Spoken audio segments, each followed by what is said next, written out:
VS19 news కి స్వాగతం. బులెటిన్లో హెడ్లైన్స్ చూద్దాం. విజయవాడలో కొనసాగుతున్న టీడీపీ దాష్టికాలు.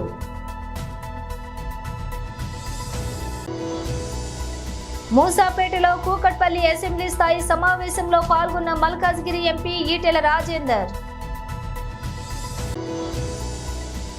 విద్యుత్ రంగంపై శ్వేతపత్రం విడుదల చేసిన ముఖ్యమంత్రి శ్రీ నారా చంద్రబాబు నాయుడు.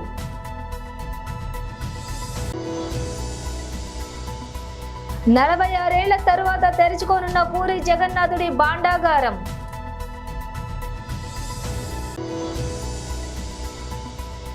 తెలంగాణ భవన్లో మాజీ MLA Gadari Kishore press meet. ఇక డీటెయిల్స్ చూసి 42వ division corporator YSRCP social media convener Padigapati Chaitanya Reddy కార్యాలయాన్ని కక్షపూరితంగా కూల్చివేత. గత నెలన్నరగా వైఎస్ఆర్సీపీ నేతల ఆస్తుల్ని ధ్వంసం చేస్తూ టీడీపీ గూండాలు విధ్వంసం నిమ్మకు నీరెత్తినట్లు చోద్యం చూస్తున్న హోంమంత్రి అనిత. అందరికీ నమస్కారం. ఈరోజు 42వ డివిజన్ కార్పొరేటర్ అయినటువంటి చైతన్యరెడ్డి ఇక్కడ మాట్లాడుతూ ఉంది. నిజంగా ఈరోజు ఇటువంటి ఒక ప్రెస్ మీట్ పెట్టుకోవడానికి నిజంగా చాలా బాధాకరంగా ఉంది. మరి 2020లో నేను ఒక కార్పొరేటర్గా పోటీ చేసేటప్పుడు ఇక్కడ ఉన్నటువంటి కాంప్లెక్స్ ఉమ్మడి ఆస్తి మీద నేను, మా బావగారు, అలాగే ఇంకో పార్ట్నరు వెంకటేశ్వర రెడ్డి అని అతను ముగ్గురు కలిసి కూడా ఈ ప్రాపర్టీని బాలాజీ షామియానా సప్లయర్స్ అనే ఒక ఫరం పేరు కూడా ఈ యొక్క ప్రాపర్టీని కొనడం జరిగింది. ఆ తర్వాత దానిపైన ఒక ఫ్లోర్ని అంటే ఒక 2 గదులు పార్టీ ఆఫీస్గా కన్స్ట్రక్షన్ చేసుకొని ముగ్గురి యొక్క సమ్మతం మీద నాతో పాటు మిగిలిన 2 పార్ట్నర్స్ యొక్క సమ్మతం మీదే ఆ పార్టీ ఆఫీస్ కన్స్ట్రక్షన్ చేశాము.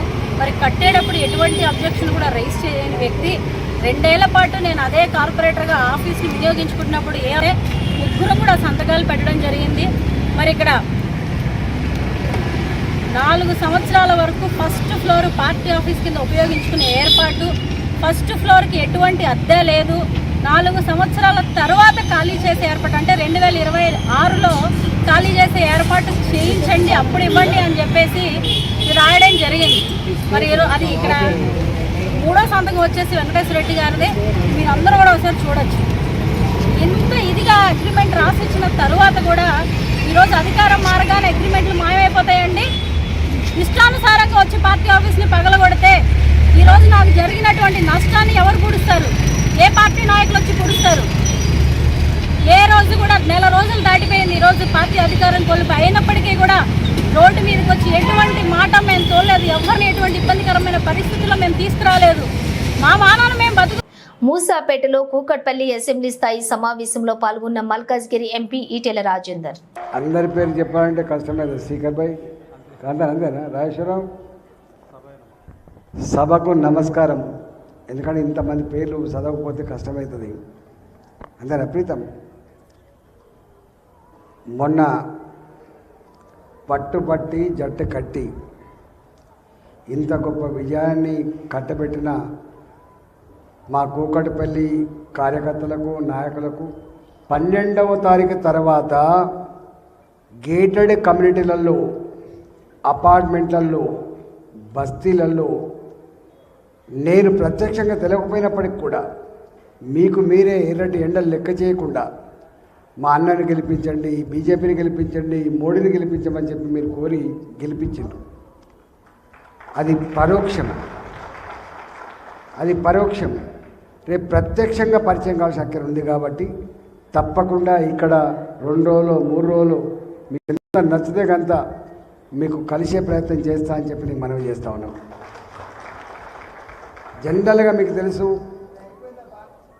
కార్పొరేటర్గా ఉన్నవాళ్ళు నిత్యం మీ డివిజన్లోనే ఉంటారు, మీతో జీవిస్తారు, మీతో నడుస్తారు. ఎంపీ పరిధి చాలా ఎక్కువ ఉంటుంది. ఎంపీకి 180 రోజులు, దాదాపు సగం సంవత్సరం పార్లమెంట్ నడుస్తుంది. అయినా ఎన్ని రోజులు వీలైతే అన్ని రోజులు మీ మధ్యలో ఉండే ప్రయత్నం చేస్తా అని చెప్పి మనం చేస్తున్నాం. ఇవాళ మీరు మా మీద ఏ నమ్మకాన్ని అయితే, ఏ విశ్వాసాన్ని అయితే మా మీద పెట్టినరో దాన్ని వమ్ము చేయమని చెప్పానని ఏది మాట చెప్పిండో తూచా తప్పకుండా పాటిస్తామని చెప్పి మనం చేస్తున్నాం. మీరు మా ఎంపీ ఏదో అన్నారు, మీరు గెలిపించండి అని చెప్పి మీరు చెప్పినరో ఆ మాట రేపు వాళ్ళు 5 ఏళ్ళు మీరు ఎవరైతే ఓట్లు అడిగినరో మంచోళ్ళని తెచ్చినో బిడ్డ అంటట్టుగా మీ పేరు నిలిపే అక్కర నాకు ఉన్నది.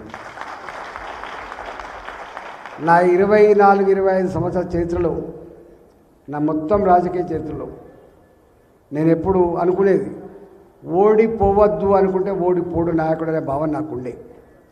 కానీ నా మీద కుట్రలు చేసి నా ఫోన్లు, నా భార్య ఫోన్లు, నా గన్మెన్ ఫోన్లు, నా పిఏ ఫోన్లు, నా డ్రైవర్ ఫోన్లు మొత్తం ఎక్కడ పోతున్నా, ఎవరితో మాట్లాడుతున్నా, ఎక్కడ ఇంత తెచ్చుకుంటున్నా, ఎక్కడ ఇస్తున్నా అన్ని దిగ్బంధం చేసి నన్ను ఇబ్బంది పెట్టే ప్రయత్నం చేశారు.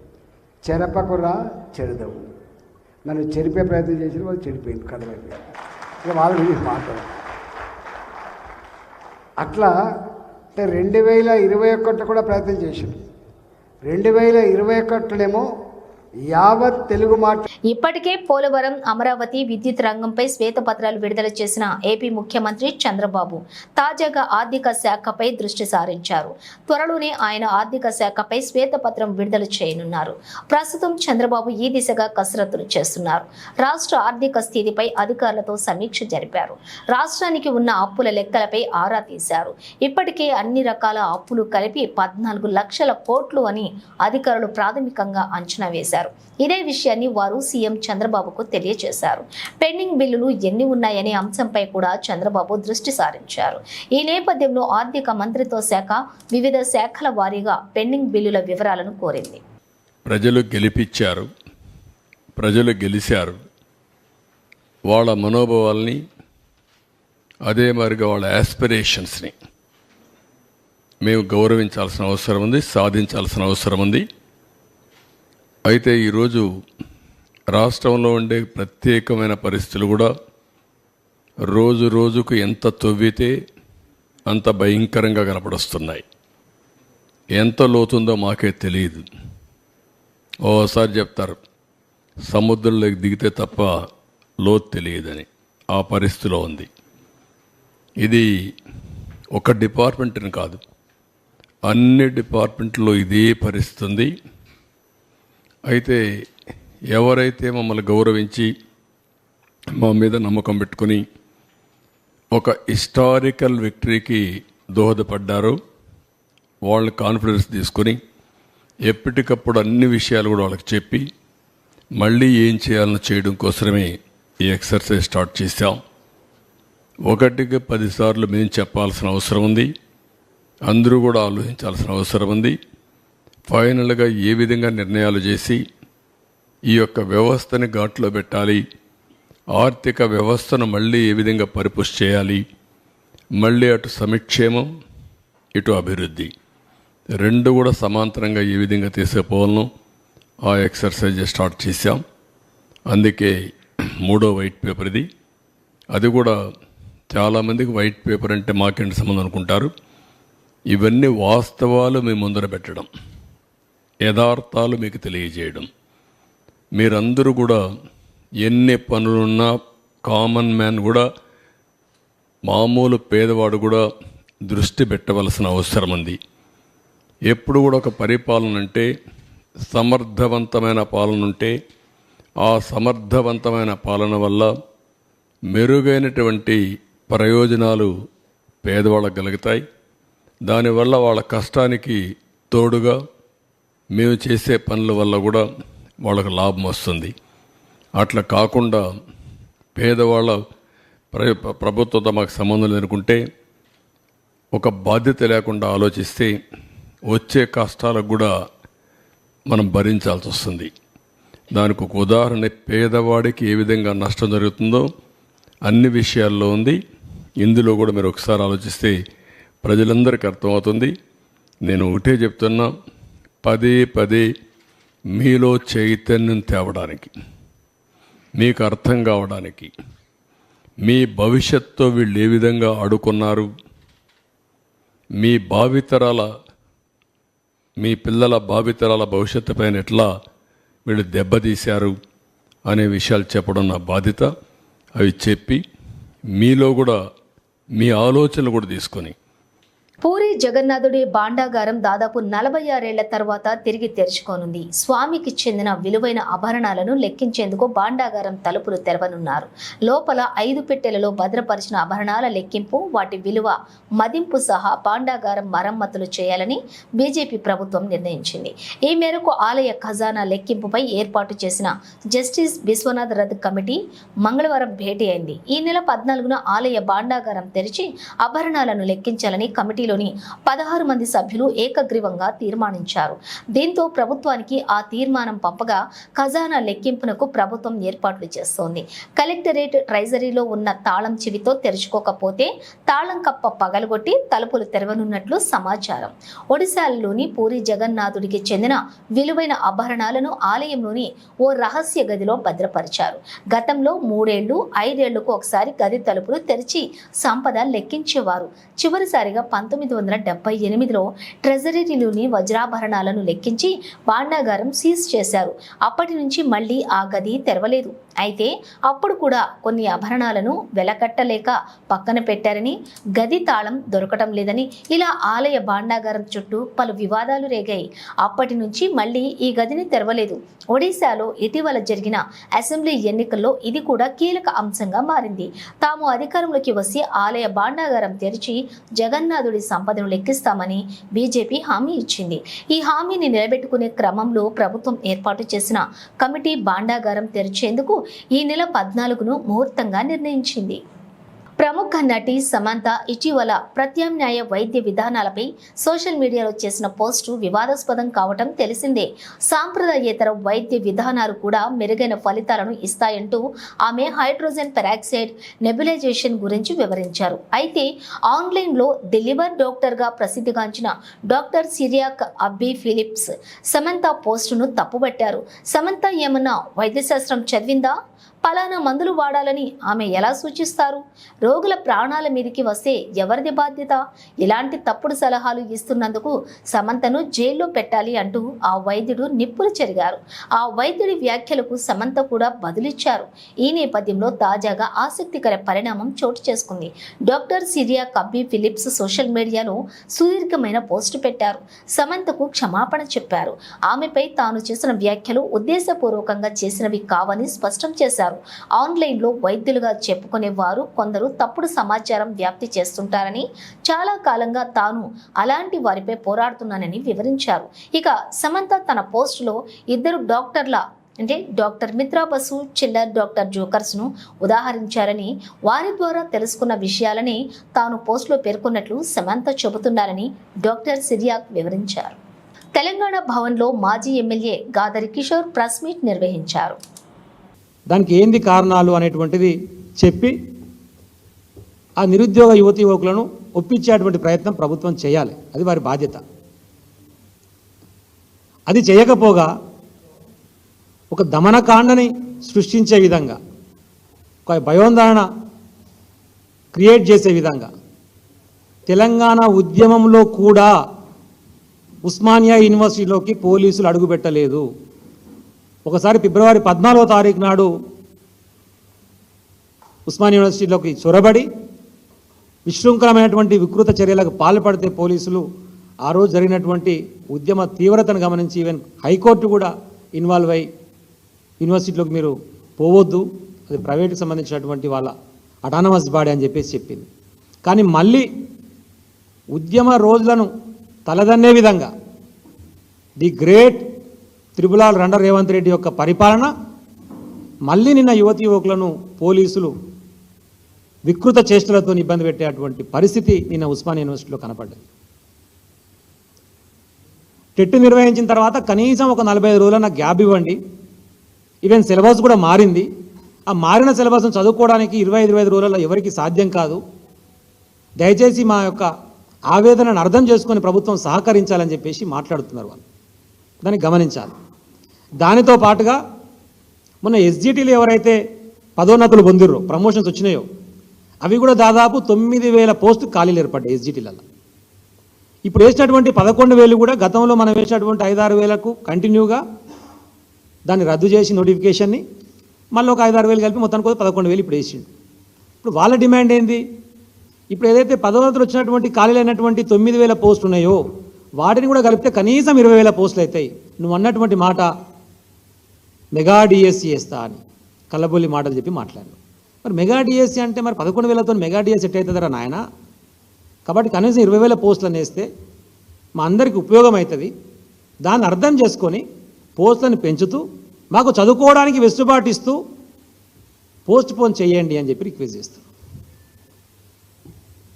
వాళ్ళు చేసేటువంటి చర్యలు నిన్న అరెస్ట్ చేసి పెడితే రాత్రి 9 గంటల దాకా మహిళలు లేదు, పురుషులు లేదు, వాళ్ళకి తిండి పెట్టిన వాళ్ళు లేడు, నీళ్ళు ఇచ్చిన వాళ్ళు లేడు, అవహేళన చేసుకుంటా, అసభ్యకరంగా మాట్లాడుకుంటా, పోలీసు యంత్రాంగం కూడా ఇష్టం వచ్చినట్టు వ్యవహరించుకుంటా వాళ్ళని ఇబ్బందులు పెట్టేటువంటి ప్రయత్నం చేస్తారు.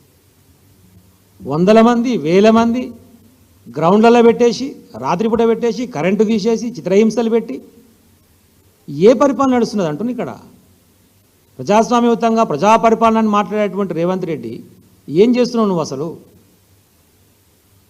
ఇప్పుడు మన వాళ్ళు చెప్తున్నటువంటి మాట ఏంది? ఇంత పట్టుబట్టి రేపటి నుంచి ఇస్తా హాల్ టికెట్ అని ఎందుకు అంటున్నాడు అంటే ఆల్రెడీ కొడుకు అన్ని ఉద్యోగాలు అమ్ముకున్నాడు, అంతే ఎక్కడికక్కడ ఫిక్స్ అయిపోయింది. ఇప్పుడు వాయిదా వేస్తే ఇబ్బంది అయింది కాబట్టి మళ్ళీ ఆయన వసూలు చేయాలనే మళ్ళీ పైకి కప్పం కట్టాలనే ఇబ్బంది అవుతుంది కాబట్టి ఎట్టి పరిస్థితులు నిర్వహించి తీరుతా. కానీ నువ్వు ఒక ముఖ్యమంత్రి మాట్లాడాల్సిన మాటలేనా? రేవంత్ రెడ్డి నేను మాట్లాడుకుంటా మహబూబ్నగర్లో సరే వీళ్ళు వాయిదా వేయమని అడిగి ఉచిత ఇసుకపై నీలి మీడియా విష ప్రచారం ప్రజలను మభ్యపెట్టడానికే కాలువ శ్రీనివాసులు మీడియా సమావేశం. అందరికీ నమస్కారాలు.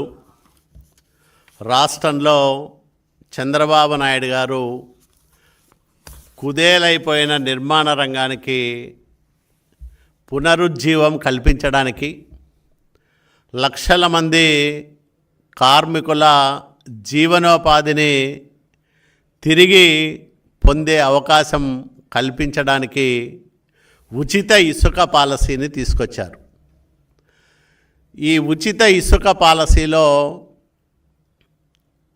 ఎక్కడైతే ప్రభుత్వం గుర్తించిందో ఆ స్టాక్ యార్డుల్లో ఉన్న ఇసుకంతా కూడా అవసరమైన వాళ్ళు ఉచితంగా తీసుకునే అవకాశం వెసులుబాటు ప్రభుత్వం కల్పించింది.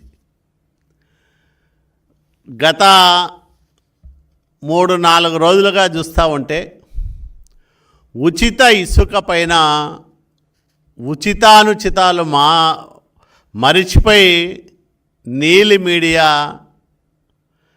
ఇష్టం వచ్చినట్లు విషప్రచారం చేస్తూ ఉంది. మేమేదో ధరల పట్టికలు పెట్టామని ఇసుకను ఉచితమని చెప్పి డబ్బులు వసూలు చేస్తూ ఉండమనే దుష్ప్రచారాన్ని సామాజిక మాధ్యమాల్లోనూ నీలి మీడియా ద్వారాను వైసీపీ ప్రజల్లోకి తీసుకుపోయే ప్రయత్నం చేస్తూ ఉంది. నేను ఒకటే అడుగుతా ఉన్నా, మీరు చేయలేని పనిని చంద్రబాబు నాయుడు గారు చేశారు. మీరు నేరుగా సహజ వనరులైన ఇసుకను విచ్చలవిడిగా దోపిడీ చేయడంతో పాటు ప్రభుత్వానికి టన్నుకు 375 రూపాయలు వసూలు చేశారు. ఆ రోజు మరి 475 రూపాయలు టన్ను ఇసుక అధికారికంగా పెట్టి దాంట్లో 375 రూపాయలు ప్రభుత్వానికి వచ్చే విధంగా మీరు ఆ రోజు ధరలు నిర్ణయించి అనధికారికంగా అంతకు 2 ధరలతో మీరు విక్రయించిన మాట వాస్తవమా కాదా సమాధానం చెప్పమని నేను వైసీపీ నాయకులను అడుగుతూ ఉన్నా. అట్లాగే మీరు ఈరోజు రండి, ఎక్కడికైనా మీరు ఒక ట్రాక్టర్ తీసుకొని వచ్చి ఉచితంగా లోడ్ చేసుకొని పోండి, ఎవరు మిమ్మల్ని అభ్యంతర పెట్టరు. లేదా ఎడ్ల బండుల్లో ఎవరికి అవసరమన్నా వాళ్ళు తీసిపోమని ప్రభుత్వమే స్వయంగా ముఖ్యమంత్రి చంద్రబాబు నాయుడు గారే ప్రకటించారు. ఇంతకంటే స్పష్టత ఏం కావాలని నేను అడుగుతా ఉన్నా. ప్రభుత్వం చాలా స్పష్టమైన విధానంతో అక్కడ కేవలం లోడింగు రవాణా ఛార్జీలను మాత్రమే వసూలు చేస్తూ ప్రజలకు ఉచితంగా ఇసుకను అందజేస్తూ ఉంటే వైసీపీ నాయకులకు ఎందుకు కడుపు మంట అని నేను అడుగుతా ఉన్నా. మేడ్చల్ జిల్లా దుండిగల్ పిఎస్ పరిధిలోని మహేంద్ర యూనివర్సిటీ ఆవరణలో మరియు పరిసర ప్రాంతాలలోని హోటల్స్, పాన్ షాప్స్, గడ్డి మైసమ్మలోని హోటల్స్, బేకరీ, స్టూడెంట్స్ కార్నర్స్ వద్ద నార్కోటిక్ ప్రత్యేక జాగిలాలతో స్నైపర్ డాగ్స్ తోటి పోలీసుల విస్తృత తనిఖీలు చేపట్టారు. బీటెక్ విద్యార్థులు, సాఫ్ట్వేర్ ఉద్యోగులే లక్ష్యంగా గంజాయి, డ్రగ్స్ సప్లై చేస్తున్నారన్న సమాచారం మేరకు తనిఖీలు చేస్తున్నట్లుగా పోలీసులు వెల్లడి. ఈ తనిఖీలలో దుండిగల్ సిఐ శంకరయ్య, ఎస్ఐలు, సిబ్బంది పాల్గొన్నారు.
చేస్తున్నారు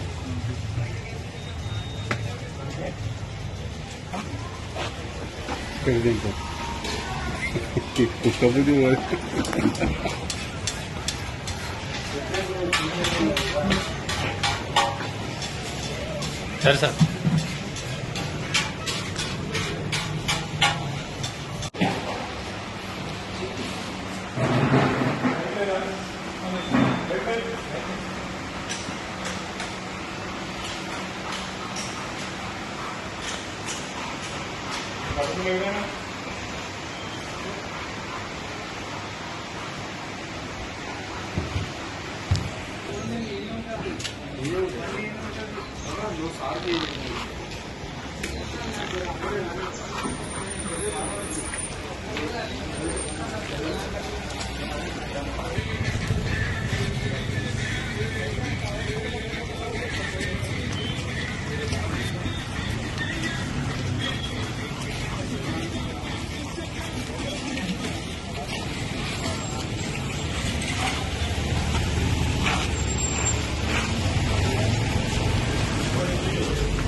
బాయ్ ఇక్కడ ఉన్నా లోపల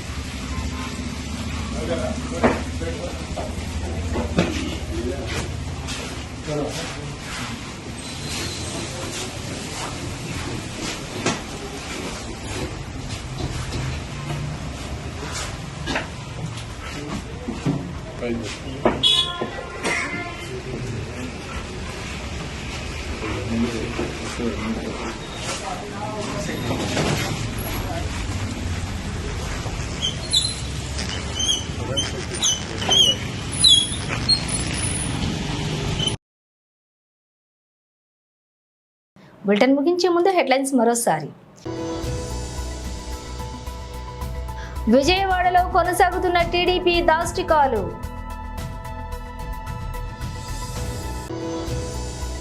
మూసాపేటలో కూకట్పల్లి అసెంబ్లీ స్థాయి సమావేశంలో పాల్గొన్న మల్కాజ్గిరి ఎంపీ ఈటెల రాజేందర్.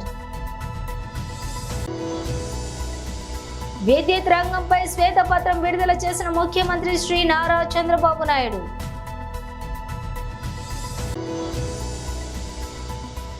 46 ఏళ్ల తరువాత తెరుచుకోనున్న పూరి జగన్నాథుడి భాండాగారం.